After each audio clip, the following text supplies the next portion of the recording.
पिछले वीडियो में कभी कुछ दिनों पहले हमने सरसों का दाना और मृत्यु के बारे में हमने बात किया था, बुद्ध की कहानी के बारे में।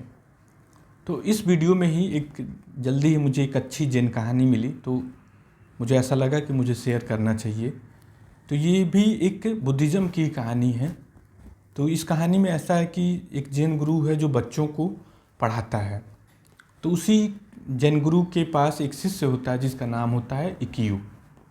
तो जैन गुरु शिष्यों को शिक्षा देते हैं, प्लस साथ में कुछ काम भी करवाते हैं। तो वो इक्यू से ये बोलते हैं कि मेरा मेज़ साफ़ कर दो, मैं बागीचे से घूम करके आता हूँ। और वो ये आज्ञा दे करके फिर चले जाते हैं। तो उसी मेज़ पर बुद्ध की, जो जैन गुरु होते हैं, उनकी एक बहुत ही प्रिय मूर्ति, भगवान बुद्ध की एक मूर्ति पड़ी रहती है जिससे जैन गुरु बहुत ज़्यादा प्यार करते हैं। तो इक्यू मेज़ साफ़ करने लगता है और उसके हाथ से वो मूर्ति टकराती है और नीचे गिर जाती है। तब इक्यू के लिए तो काफ़ी मुसीबत वाली बात हो जाती है। और उसी समय संयोगवश गुरु के जो पैर की आवाज़ होती है वो सुनाई देने लगती है, मतलब गुरु वापस आने लगते हैं। तो ये सुन करके, आवाज़ों को, पदचाप को सुन करके इक्यू जल्दी से मूर्ति को सिमटता है और अपने हाथों में छुपा करके पीछे रख लेता है। तो जैन गुरु जब आते हैं तो उनसे बताता है कि मेज़ साफ़ हो गया है। और वो गुरु से प्रश्न पूछता है इक्यू। वो गुरु से ये पूछता है कि क्या कोई चीज़ इस संसार में अस्थाई है या फिर इस संसार में सभी चीज़ों की मृत्यु हो जाती है। तो गुरु ये जवाब देते हैं कि हाँ इक्यू, इस संसार में कोई भी चीज़ अस्थाई नहीं है। इस संसार में हर एक चीज़ मृत्यु हो जानी है। जो तुम चांद तारे ये सारी चीज़ें देख रहे हो, वो सब कुछ एक दिन समय आता है जब सब कुछ ख़त्म हो जाता है।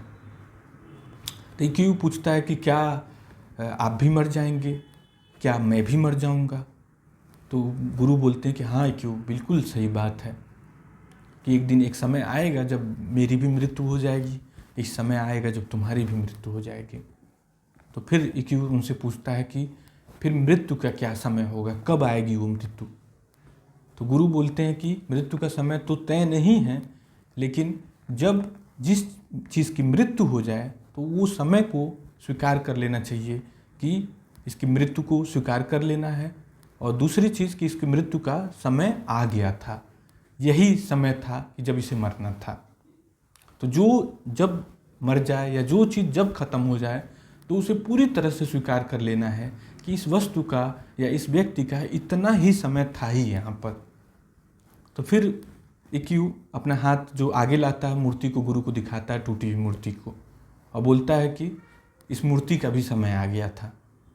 तो गुरु जो होते हैं वो बिल्कुल चौंक जाते हैं, क्षण भर में तो उन्हें बहुत गुस्सा आता है, लेकिन इक्यू का ज्ञान बोध देख करके वो हंसने लगते हैं कि इतना कम उम्र का और इतना विलक्षण प्रतिभा का बच्चा जो कि पहले से सब कुछ सोच करके तय करके उनसे प्रश्न पूछ रहा था।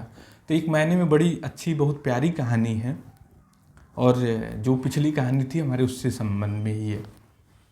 तो हर एक चीज़ का, जैसे हमने डिस्कस किया था कि हर एक चीज़ का मृत्यु का समय है, हर एक चीज़ एक समय के बाद ख़त्म हो जाती है, चाहे कुछ भी हो। तो ये समझ के साथ ही बदलाव भी पैदा होने लगता है।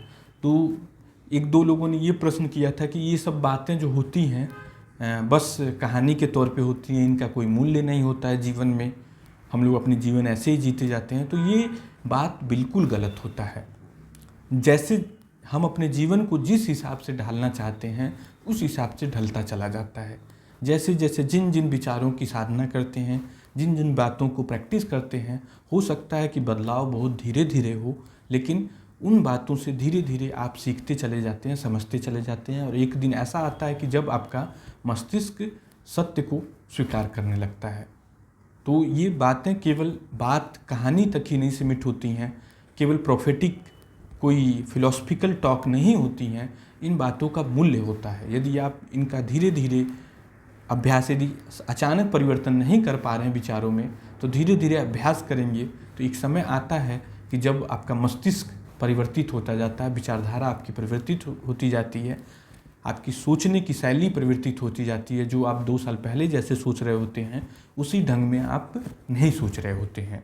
जैसे आप अंगुलीमाल डाकू का उदाहरण ले सकते हैं कि वो पहले हत्याएं करता है, लेकिन बुद्ध के परिवर्तन में आकर के एक भिक्षु बन जाता है, एक साधु व्यक्ति बन जाता है। तो ऐसा नहीं है कि सही विचारों को साधा जाए, सही विचारों को जाना जाए तो परिवर्तन जीवन में नहीं हो पाए। तो परिवर्तन जीवन का नियम है और आप उसको भी साध सकते हैं सही तरीके से। Thank you.